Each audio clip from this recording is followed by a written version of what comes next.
Greetings ladies and gents, and welcome to this patch video for Thief Lord taken from the website Royal Road. In this video we'll be doing chapters 57 and 58, and as always I hope that you enjoy, and if you do please consider subscribing.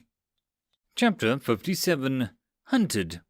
The trip north was pretty uneventful. I noticed that there were definitely more players around, but most of them are around my level and thus not a threat. The sea of low-level players actually benefits me, as it makes it harder for any high-level patrolman to single me out with this many people around. I have become surprisingly skilled at spotting the wandering patrolmen and find alternative routes to bypass them.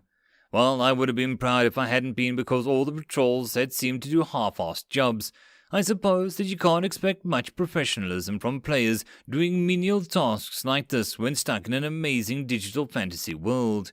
At least, I know I wouldn't if I were in their shoes. I'm not quite sure why, but Odin, my trap mentor, wasn't at his workshop this time either. I know he's a Grand Master, and thus is probably too busy to deal with teaching mere mortals like myself. But why would he even bother being a teacher if he's never doing his job? Well, at least he isn't berating me for not progressing further and faster within my profession like he is prone to do. So, it wasn't that bad. It would be nice if I could stop by and say hello every now and then, though. As much as I miss the grumpy old teacher, I'm getting a bit tired of talking to people. An introverted guy like me can only have some finite amount of conversations over a short time span before I start going crazy.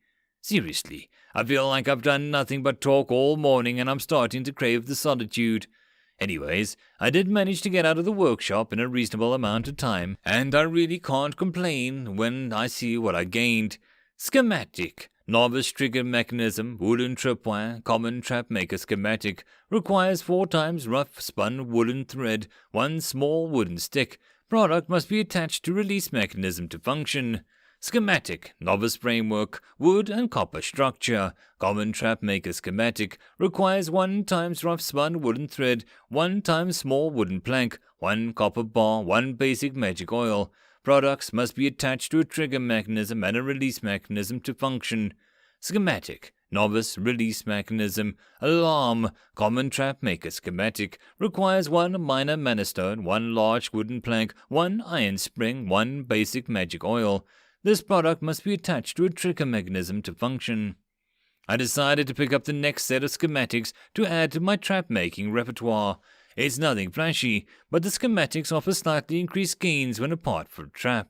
The development path for crafters is usually pretty linear, and I don't see a reason to mess with the system. If it works, it works. The trick with using traps lies in how you utilize the trap anyway. Being fancy and shiny takes second place. Hell, I probably wouldn't even have bothered upgrading my current set of schematics if it hadn't been because I had gained a slight experience boost creating these parts rather than the basic counterparts. Every little bonus helps, I suppose. Currently, I'm on my way back towards my hideout and start grinding some skill levels.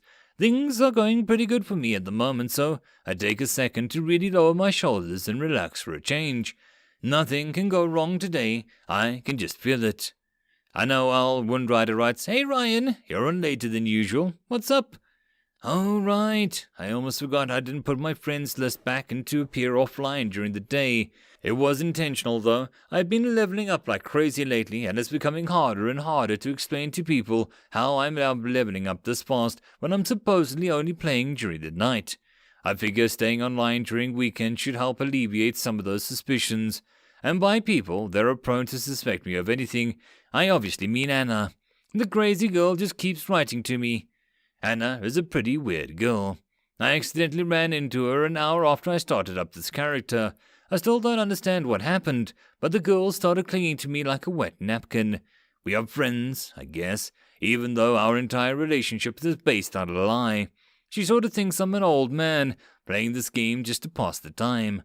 I told that particular lie just to get away from her, but she somehow found me fascinating and decided to become my friend. This entire situation is kind of absurd, but she has provided me with a lot of valuable information, which undoubtedly has been paramount to my success so far. I kind of feel bad for stringing her along, but I don't really know how to break it off with her without making things worse. I just hope karma won't come around and bite me in the rear at some point. God knows I would deserve it. Bryan Hanley writes, Hello Anna, good to hear from you. I've been having a lot of fun playing these last few days, so I decided to expend my playing time a little longer over the weekend.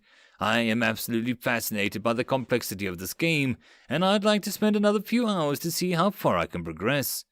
Anna Windrider writes, I know, right? This game is just too damn awesome for its own good. I'm pretty much playing for nearly 18 hours per day myself. I'm hooked. Bryan Hanley writes, 18 hours? That sounds like an awful lot. The user manual only recommends 12 hours of use per day. Is it safe? Anna Windrider writes, Safe? Hasn't been a problem for me yet. There is only put on a warning to prevent lawsuits, really. No matter how idiot-proof you make things these days, there will always be that one person who overdoes it and ruins it for everyone. As long as you take decent breaks every now and again, eat healthy and exercise, you should be all good. Bryan Hanley writes, I suppose you know best, so what's new with you? Did that entire debacle with the Plaguebringer work out okay? Anna Windrider writes, Oh my god, don't get me started on that crap. We followed your directions for a few minutes, and we did indeed find his lair, or what was left of it, I suppose. The place was cleaned out. You wouldn't happen to know anything about that, do you? Winky face. Bryan Hanley writes, No, sorry, I was a bit busy running for my life. Anna Windrider writes, I'm just messing with you, Ryan, lol. The important thing is that it has all been taken care of now. Well, mostly. Vixus somehow has got another stick up her arse about another thief lord, but that happens at least once a week anyway. Nothing new there. Bryan Hanley writes, Sounds worrisome. Is this perchance the same thief lord you ran into last week? Anna Windrider writes, Nah, probably not. This one is much higher level, and we're not even certain this one even exists. It doesn't matter, though. If there is another thief lord out there, then Big Sis already has it covered. Bryan Hanley writes, Covered? Anna Windrider writes, Yeah, I can't say any more about it, though. Guild secret. Sis has already kind of angry Bryan and I told you about the sewers in the first place. Pouty face. Oh crap, that doesn't sound good. Guild secret, what does she mean by having it covered? That sounds ominous as hell. I need to know more. Please, Lady Karma, don't smite me for deceiving this kind soul another time. Bryan Hanley writes, Oh, that sounds bad. Should I be worried? Is it still safe for me to enter the sewers? Anna Windrider writes, Yeah, you should probably still be safe down there, but I can't guarantee anything. Just be careful and stay away from dark alleyways. They're a bit jumpy. Sorry, but I can't say any more. They are a bit jumpy. Who the hell are they? Did Aria send someone to hunt me down? If so, then who? High-level perception players, assassins? I don't like this. If Anna is confident about their success, then I need to tread carefully here. If this is some sort of specialized tracking team, then I'm not sure how long I can dodge them. Something doesn't quite add up, though. If Aria has some sort of special unit for tracking down players, then why are they classified as a guild secret? A high-level guild having a tracking squad should be a given considering the scale of Dark Pegasus Guild is operating on. Could this be something else? Why do I have to avoid dark alleyways? Is it because they know that's where most likely to run into villains, and thus it is a prime location to set up an ambush? Doubtful. The city is huge, and I doubt anyone would spend hours, possibly days, waiting for the same spot for a villain to walk past. Hell, it would probably be easier to sit and wait in the sewers all day. It would still take a long time, with little guarantee of running across any villains, but the odds are still better than hanging out in a random alleyway. What's even odder is that Anna already hinted at the sewers being reasonably safe. Wait. For all she knows, I'm still a trap maker, and I should be safe from other players wherever I go to begin with. Why would it be riskier for me to walk around an alleyway than anyone else? Regular players can't fight other players in safe zones. This is a puzzle. For what reason should I stay out of alleyways? Are they using traps to catch me? No, probably not. If they fill the city's alleyways with traps, then they are more likely to kill random NPCs than villains, and that would cause them to take a huge hit in the renown with possibly no gain. Why would I? Wait, what if it isn't about me after all? What if it's they who need to move in the alleyways? Could it be that? I don't know. It doesn't make sense. The only way they would make sense is if they were villains like me, and that would be preposterous. Arya would have to be one hell of a gutsy woman to try pull off a special squad of, Oh my god, it makes perfect sense. A group of people whose job is to hunt down villains. Who else needed to operate from secluded alleyways are threats to regular players, and on top of being heavily guarded guild secret. I can't believe that she would actually do it, to create a squad of villains to hunt out for other villains. Who is better suited to a job of hunting an overpowered character using several overpowered characters? It's brilliant, gutsy, risky, and utterly brilliant. I have really underestimated Arya. The change is everything. I need to prepare for this, and fast. I need to gain a whole lot more power, and if I'm truly hunted by a group of villains who are most likely much higher levels than I am, then I need to stick my head in the sand and hope that they won't find me. The only thing that I have working for me is that they don't seem to be 100% sure I even exist. That could suddenly change if Greg and Kevin suddenly decide to grow some balls and tell Arya. So I need to make my damnedest sure that I keep their mouths shut. Other than that, I need to lay low for a few days. If they can't find any trace of my existence, then they will probably give up after a few days. They will need to level themselves after all, and I can outlast them. I need to stick to the shadows and only pull off the safe heists. The sewers are therefore off limits for a few days. I can't risk running into any scouts near the entrances. While the alleyways may see a lot of villain traffic during the next few days, the odds are still fairly low for the paths to actually cross, especially if I focus on performing jobs that are located far away from the sewer entrances or places of interest. If I stick to doing jobs for a few days, they will eventually give up. And now Will Ryder writes, "Are you still there, Ryan? You haven't said anything for 10 minutes. Oh, crap, I forgot about Anna."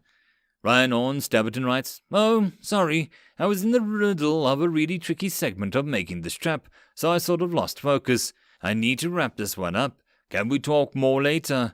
Anna Windrider writes, "All right. Too bad my party and I are out of town for the day, or I'd swing by your trainer for a few little chat. We still have a rain check for dinner, and I'm planning on cashing in on it soon." Ryan Stabberton writes, "Don't worry, just tell me when." Anna Windrider writes, "I will. TTYL. Winky face." I make my way back to the hideout in silence.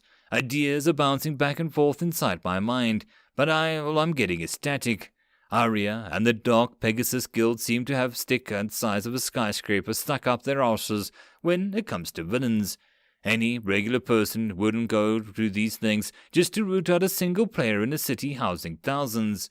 Perhaps I should pack up my crap and move north towards Calrus. The city may be a lot smaller, but there probably won't even be a fraction of the number of crazy guildies running around there. At least not for a couple months more when Arya decides to expand her operation. It could probably buy me a month or two of relative peace and quiet. I probably shouldn't, though. The game world changes pretty much every week, and I should stick with the devil that I already know. Besides, running into a wild this close to the cities during these earlier stages of the game is next to impossible without running into at least half a dozen players every hour. Nah, I need just to buckle up and brace myself until the ride slows down. I got this. It shouldn't be too hard as long as I keep my head down. With a sigh, I enter the hideout and head deep underground. The place is pretty deserted since Cobra brought everyone out to play, so it's pretty much only me and the poisoner down here. Since there is no reason to bother the mute crafter, I head into my own little workshop to try and get started on those alarm traps I promised to make. I gotta say, I've become quite proficient at making traps in this last week.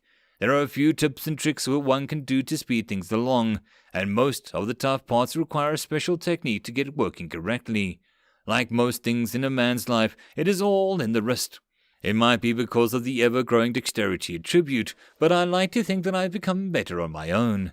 I do my best to follow Odin's counsel of making all the individual parts and complete traps simultaneously. It may increase the risk of ruining the whole thing, but I've noticed I gain more experience doing it this way. as well as there being a bigger chance of completed trap jumping up in a level of quality. The traps aren't overly convoluted, and the only new part of the trap is the release mechanism. Unlike the liquid canister of the wooden flail I usually make, the alarm mechanism is actually surprisingly simple.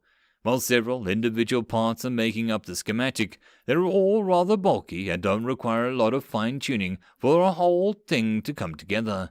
I just need to reshape the copper bar into a funnel and use the mana stone to power the simple enchantment. From there, I only need to attach the contraption to a wooden base and hook the ongoing wire to a metal string, and I'm all set. Thank God for gaming logic. Am I right? I don't think anyone could really make a functioning trap with these random materials, but the game is the way it is, I suppose.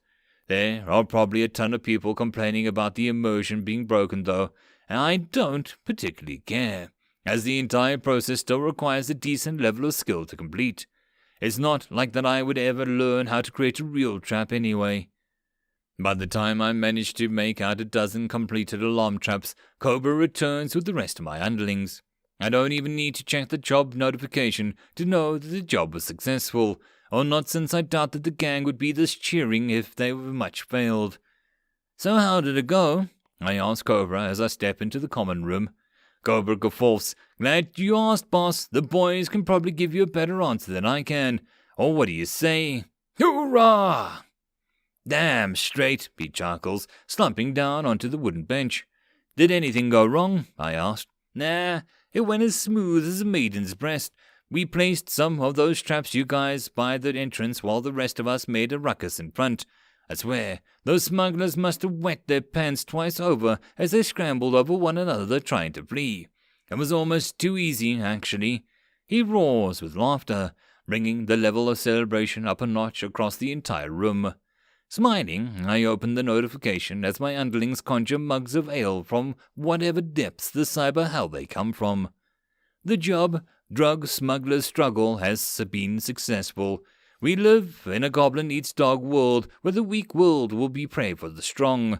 Tonight there is one less prey, and your coffers are full to the brim. Be careful though, Thief Lord, there are always larger predators. Reward 500 experience. 412 crafting regions, 3 miscellaneous items, 6 gold, 3 silver, and 2 copper. Not bad, there are even more crafting regions this time around, and all the ingredients are the step up. There's even a couple new upgraded poison recipes for my poisoner started to working on. Recipe, novice, paralyzing poison, uncommon alchemy recipe, contraband. Recipe, novice blight poison, common alchemy recipe, contraband. Recipe, novice damage poison, common alchemy recipe, contraband. I can work with this. My stock of poisons is due for an upgrade. I might have to buy a couple ingredients from shopkeepers though, as new ingredients are all over the place. With what I have, I can't even start producing the novice paralyzing poisons, and those are the poisons I crave the most. There's not much I can do about it though. I need to act quickly as possible before my pursuers start flooding the area. So, Cobra, are you boys up for another job? End of chapter. Chapter 58. The Russian Solution. The Grand Cathedral of St. Uzengras looms over the residential district of the northwest. The white marble building's the sight to behold, and it reaches further into the sky than any other building in Draenei's. The cathedral is surrounded by a massive graveyard that is integrated into the city's park, and the cathedral grounds include several smaller chapels dedicated to various deities and lesser saints. The residential district has the densest population of NPCs, so it takes me quite a while to maneuver around the area. Luckily, NPC patrols aren't as inquisitive when it comes to rooting out villains, so it isn't too hard to blend into the crowd. I'm lucky my job took me all the way out here, since the residential district is as far from any major player hubs, and it is nowhere near the appropriate leveling grounds for a level 11 villain. It would take a miracle of epic proportions if my pursuers somehow managed to find me here. Even I'm not that unlucky. I'm glad that I've got this chance to lower my shoulders and relax for a change, since I won't have to constantly look over my shoulder while performing this job. The job is supposed to be hard, but I'm confident that I can handle whatever the game throws at me. It's hard to argue with my overall strength after all. I am a beast. I brought all hands on deck for this job. I've learned from my prior experience that there is no such thing as having too many underlings when trying to pull off a successful heist. More hands and eyes equal more control, and if need be, more firepower. We are currently stacked up in an alleyway to the south of the massive graveyard, and I take a moment to look over the gathered underlings. 4 thugs, 2 cutthroats, 2 prowlers, 2 spotters, as well as a pair of swindlers. It's starting to get a little crowded in my posse. But it also fills me with a great sense of pride. I trained each and every one of my underlings, and their power and equipment make them a force to be reckoned with. I have no doubt in my mind that we could easily steamroll a party of 6 adventurers of a similar level to ours without hardly breaking a sweat. Even more if we manage to ambush them. I have got to find an opportunity to try that out later. First thing is first, though, I need to finish this job and hopefully gain access to some better gear that will return a reward with even more underlings to command. The city will tremble before our might someday, and I've already started to lay the foundations for our conquest. To start with, we need to scout out the area and locate any potential paths to our objective, as well as secure an escape route if things go sour. Our goal is the entrance to the crypt, which is located behind the cathedral. I can't see the area clearly from here, as my view is blocked by several large stone mausoleums. Getting to them means that we have to cross a lot of open ground, though. Luckily for us, the graveyard offers several decent hiding places and flexibility in our movements. The graveyard is fenced in, but the fence is only chest high, so we can basically enter and flee in any direction. The real problem is maneuvering between the several dozen NPCs and players walking across the graveyard at any given time. It's really hard to move this many bodies without being spotted, but as long as we keep our basic stealth skills active, it shouldn't present too hard of a challenge. The only real problem we have of moving around is that I lack a concealment ability that I can use while moving around, as well as my 2 low-level spotters who haven't unlocked their stealth skills yet. It may be a bit more difficult, but not impossible. The graveyard is large and the NPCs are far between, and it doesn't take too long until we find ourselves crouched behind a large stone mausoleum close to the crypts. I order my underlings to stay put while I slowly make my way towards the corner of the mausoleum. Peeking around the corner, I try to get a good look at our surroundings. The entrance to the crypts is attached to the stone foundation of the cathedral, and I can spot the stairway going deep below the ground. A few people are walking past every now and then, and I see a couple of players mixed into the lot. Damn, I really hoped that there wouldn't be any players around. I take a few minutes to slowly make my way around the perimeter. About 24 stone mausoleums are circling the entrance to the crypt, as well as what I can only assume to be a gravekeeper's residence a short way to the west. I don't see any people nearby, but there is a cart resting next to the building with a couple of coffins stacked on top of it. If my memory serves me correct, then this area should contain several trainers and quest givers related to the holy magic classes, like priests and paladins. That's probably why this area is seeing this much traffic. Getting into the crypts without getting spotted would be impossible considering all the people, but I have prepared for this. If there is one thing games and religion have in common, it's a good attitude towards being punctual. We're getting close to 12 a.m., and everyone who has gone to church knows what that means. The afternoon sermon will start any minute now. A loud chime echoes out through the city as the bell starts ringing. The bell rings 12 times and all the nearby NPCs are flocking towards the cathedral's entrance. By the time the 12th ring has stopped, the area is all but emptied of any and all NPCs.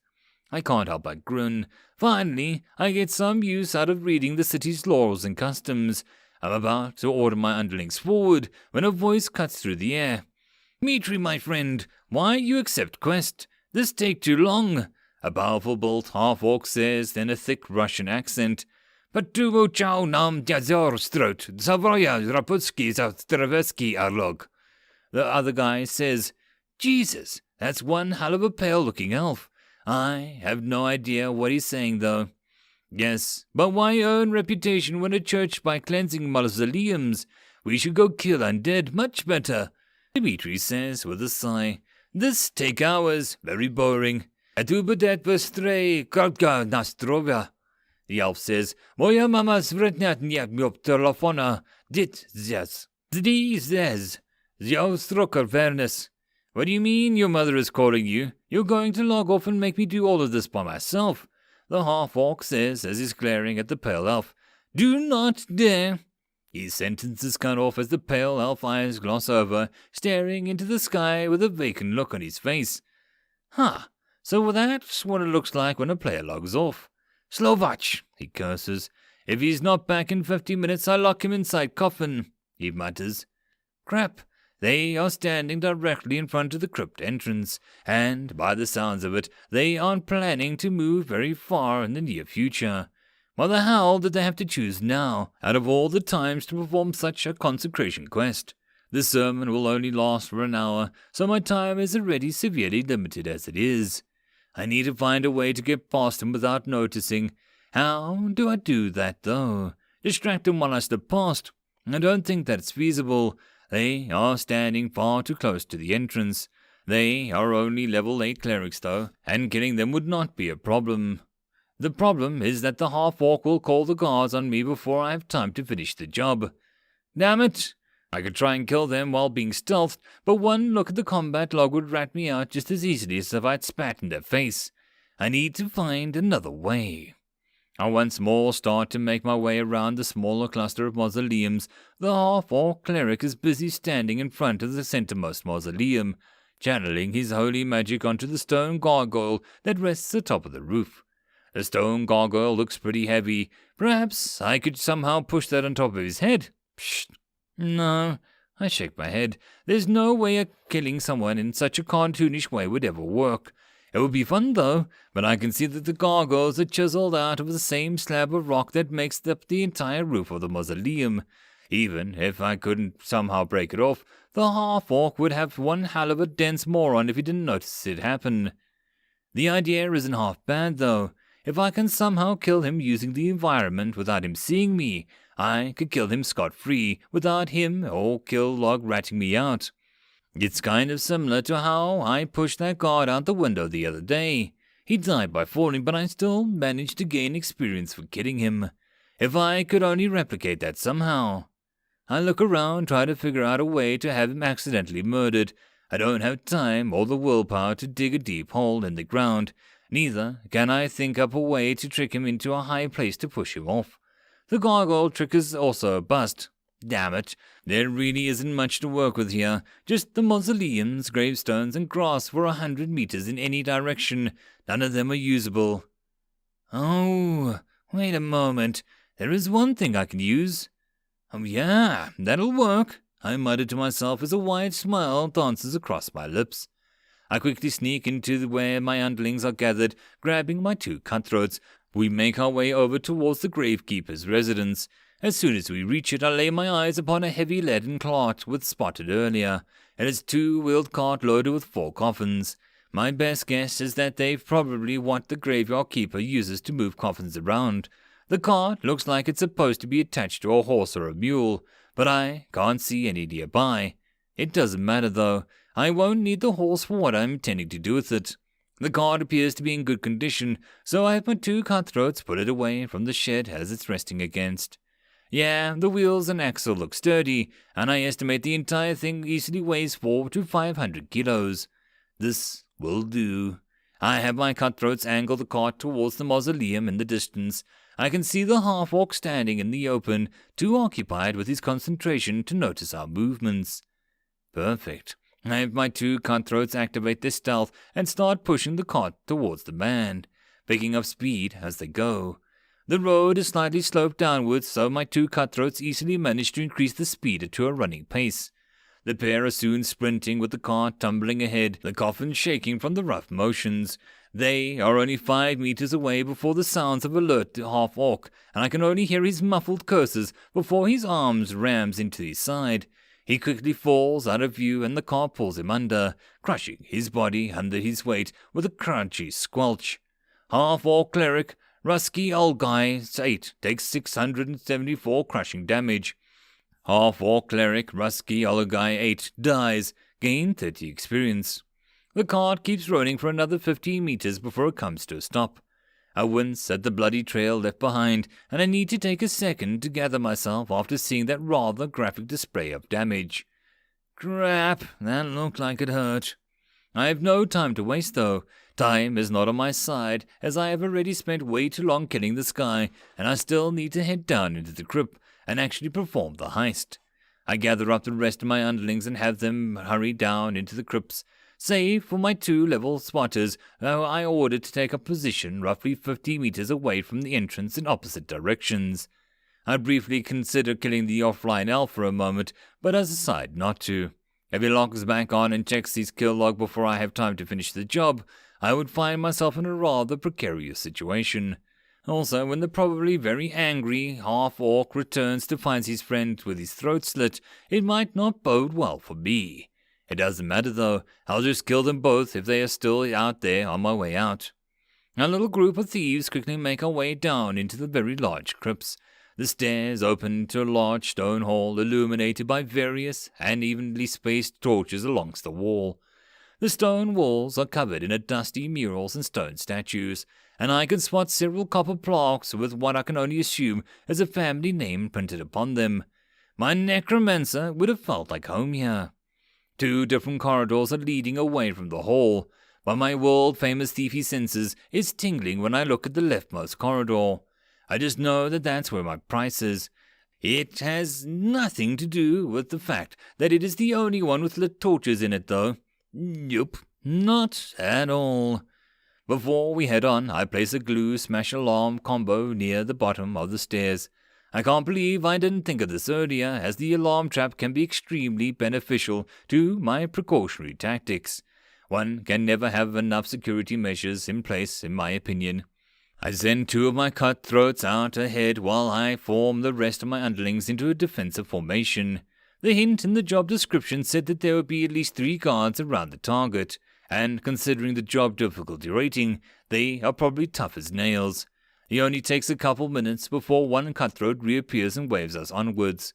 The corridor goes onwards for a while. Quite a few large rooms are going off to the side in either direction, and most of them are closed off by a metal gate. All of the gates have plaques attached to them, but most of the writing has faded over time. A few of the rooms are open though, but those rooms don't seem to have anything in them but a few empty coffins and several utensils used for mummifying a body. Yeah, it's creepy, I know. There's a closed wooden door at the end of the corridor, and my second cutthroat is waiting idly by it. The door seems pretty time-worn, but, unlike the rest of the crypt, I can hardly see a speck of dust on it. That must mean that it has been used a lot recently. I knew that I was in the right path. I grinned to myself. There is no need to get reckless now, though. I get a lot closer to the door and put my ear up against the aged wood. It's faint, but I can hear voices on the other side. It seems like they are, bickering. Who would bicker in a place like this? It's a crypt, for crying out loud.